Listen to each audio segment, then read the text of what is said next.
Bonjour à tous, c'est Claire. Bienvenue dans cette vidéo. Nous allons regarder Lost Story Call de Fiona Horn, Ancient Wisdom to Find Your Way in a Modern World. Donc une sagesse ancienne pour trouver sa voie dans le monde moderne. Laissez la joie être votre compas, dans le sens votre boussole. Alors, et puis ayez confiance. Bon, ayez confiance dans ce qui se trouve devant, en fait, devant vous. Alors, c'est en gros une lumière pour vous guider, pour vous montrer la voie. On a ce côté de lien avec la sagesse ancienne, qui est, voilà. Alors, c'est un jeu au niveau esthétique que je trouve très sympa, qui va pas forcément plaire à tout le monde parce qu'il a cet aspect un peu noir et blanc, avec aussi un style visuel qui fait très gravure ancienne. Et donc en fait ce qui va peut-être pas plaire à certains, ben, d'autres vont complètement l'adorer. Je pense que c'est un jeu qui va peut-être être clivant au niveau esthétique. Alors avant de vous montrer les cartes, on va regarder le petit guide.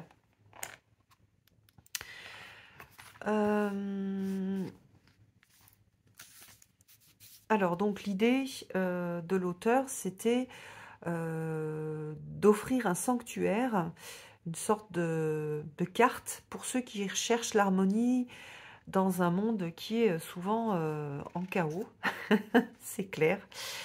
Donc l'intention a été d'apporter un guide, on va dire universel, éternel, qui va aider à se rassurer, à apporter un peu un baume, alors pas un baume du tigre, un baume de guérison, et puis un petit compas pour apporter du succès et de la satisfaction dans toutes les facettes de notre vie. Voilà. Alors, il y a des petites propositions de tirage. Alors là, un tirage d'une carte. Alors, vous savez que moi, j'aime bien les tirages d'une carte. Je trouve que c'est bien. Ça permet de se focaliser sur la carte et de vraiment travailler sur cette carte avec un aspect de dévotion. Là, hein. On a un côté un peu sorcier dans ce jeu. Enfin, pas un peu, complètement. On a cette idée de se dévouer.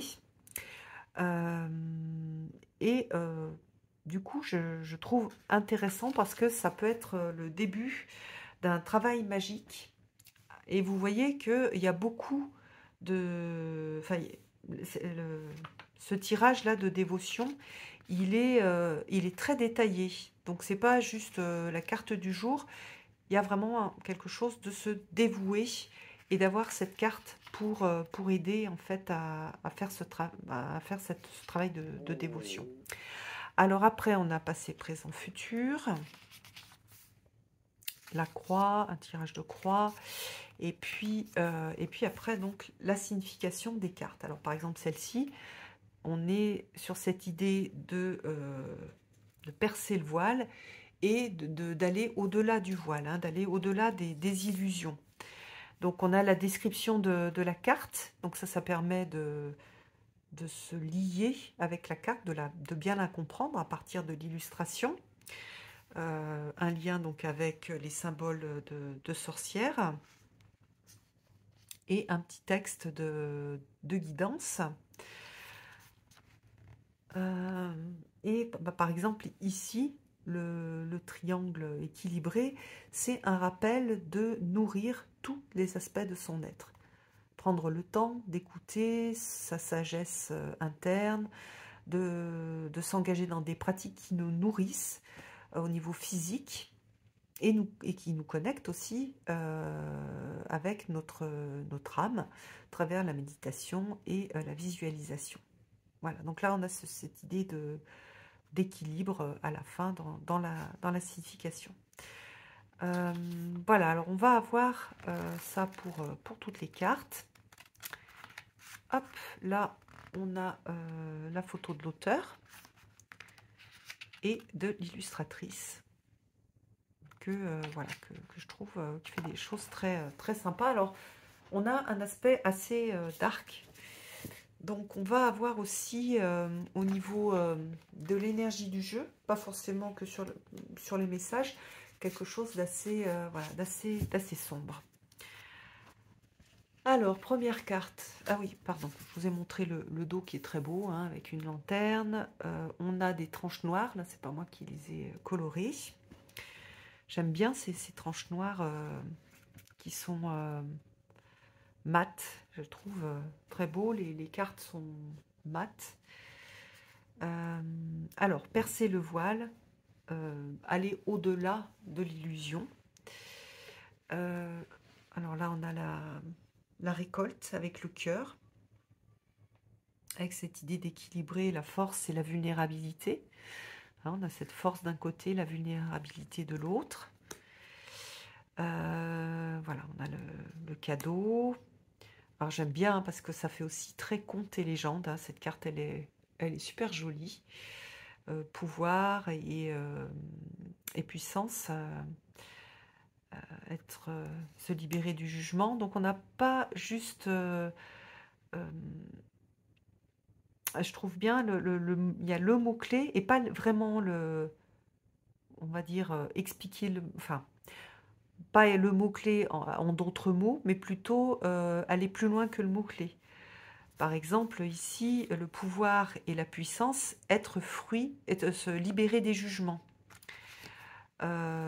Ici, le fait de trouver, avoir confiance dans ce qui va se présenter. La reine céleste. Bon, les étoiles vous guideront. Donc là, c'est un peu plus classique. La vieille femme, la bique en français, connaît ton pouvoir. Donc on a cet aspect très... voilà, ça fait très sorcier. Hein. Là aussi, on a ce groupe de sorcières avec cette idée de protection. On a l'élixir, l'enchantement. Alors voilà, ça aussi, je trouve extraordinaire cette idée d'enchantement et du pouvoir des mots, avec le fait que bah, c'est vrai qu'on va utiliser les mots quand on va faire des rituels, mais dans la vie de tous les jours, c'est aussi la même chose. Donc les mots que l'on utilise, ils ont un pouvoir magique, même si l'on n'en a pas conscience, et les mots qu'on va utiliser sont très importants.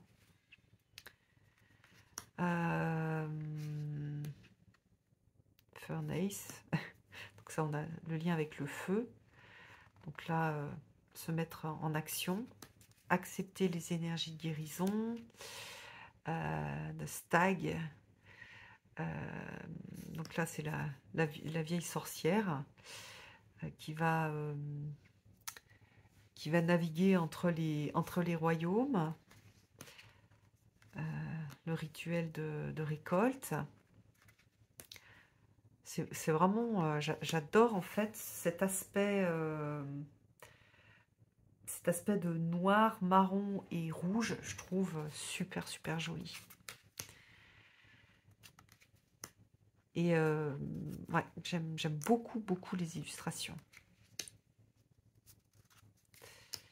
Je ne sais pas s'il va être traduit. Le papillon. Votre courage va être récompensé, voilà.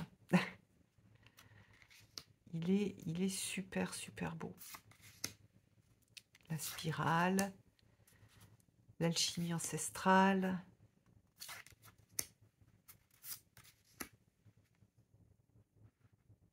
Avoir confiance dans ce qui n'est pas l'unexpected, ce qu'on n'attend pas, le surprenant. Le calice de la charité, j'adore aussi. Vraiment, je trouve les mots très chouettes. Alors, si vous avez une pratique sorcière et que vous aimez ce type d'esthétique, il y a et l'esthétique qui est belle et qui a pas mal je trouve, de puissance. Il y a les mots qui ont été choisis sur la carte qui, je trouve, sont vraiment chouettes. Et puis, le livre, alors j'ai pas beaucoup d'expérience sur ce jeu-là, mais le livre, sur ce que j'ai pu avoir comme expérience, je trouve intéressant. Aussi, d'ailleurs, on va le tester là. Hop.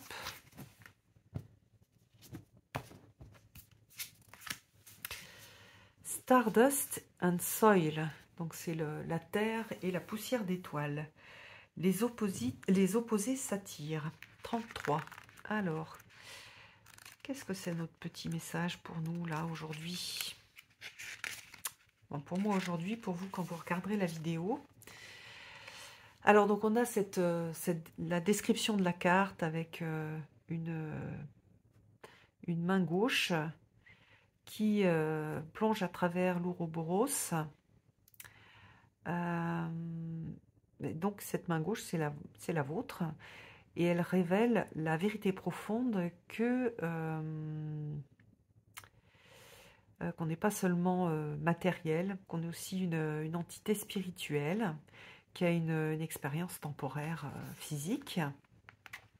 Donc il y a cette description, je ne vais pas vous la traduire en direct parce que ça va être horrible et pas forcément bien traduit. Qu'est-ce qu'on a? Donc là, on a une explication sur l'aspect spirituel et l'aspect physique. Donc l'idée de reconnaître et embrasser ces différences qui coexistent en nous. En alchimie, l'Ouroboros représente l'unité des opposés et est lié à la recherche philosophique et spirituelle des alchimistes. C'est un symbole de totalité et qui suggère l'union des opposés, l'union des opposés, qui complète que l'union des opposés complète circle. Bon, je ne vais pas vous le traduire, ça va être mal traduit. Donc on a une relation réussie. D'accord, donc là c'est quelque chose de plus lié à la signification même de la carte, plus pratico-pratique. Donc là on a des choses sur la relation, avec cette idée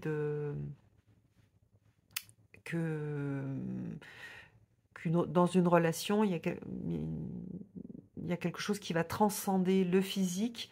On va avoir deux individus qui vont se complémenter et qui vont s'aider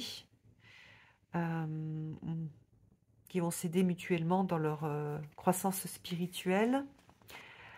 Qu'est-ce qu'il y a maintenant? Il est moment de réexaminer vos relations et de déterminer où est-ce qu'il y a des frictions et où est-ce qu'il y a de l'acceptation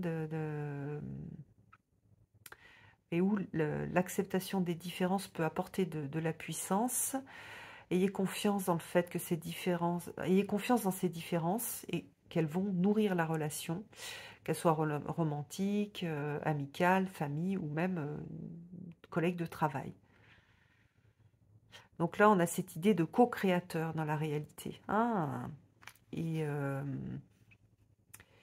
Et cette idée de plante qui va grandir et qui va produire un bouton, s'ouvrir et des graines. Et ça symbolise des résultats tangibles des intentions. C'est-à-dire on a posé des intentions et là on va avoir des résultats tangibles. D'accord, bon, on a, je trouve dans la signification des cartes, ça va plus être un jeu de réflexion, qui va apporter du pouvoir à partir donc de pratiques magiques et de compréhension magique de symboles aussi. Donc voilà, je pense que c'est plus un jeu qui va plaire aux gens qui pratiquent déjà la magie et qui utilisent déjà des symboles ou la symbolique des images. Il est moins direct qu'un jeu où vous allez avoir, alors au niveau émotionnel, voilà la signification, au niveau professionnel, voilà la signification. On va pouvoir faire, hein, quand on a l'habitude de tirer les cartes, à partir du texte, on va pouvoir on va pouvoir en tirer les significations, mais c'est pas complètement direct pour un débutant. Voilà pour ce jeu. On peut le prendre aussi juste parce qu'on l'aime et qu'il est beau, hein. Bien sûr, chacun, avec sa personnalité, va faire ce qu'il veut de son petit budget. Donc voilà. En tout cas, moi, je l'aime beaucoup. Je le trouve très beau. Et puis, bah, dites-moi ce que vous en pensez. Si c'est un jeu qui vous plaît ou bon, pour lequel vous avez plus de réserve. Et puis, bon, voilà, l'esthétique, c'est très personnel. Donc, je suis sûre qu'il y a des gens qui vont pas l'aimer du tout et d'autres qui vont l'adorer. Voilà, je vous embrasse tous. À bientôt.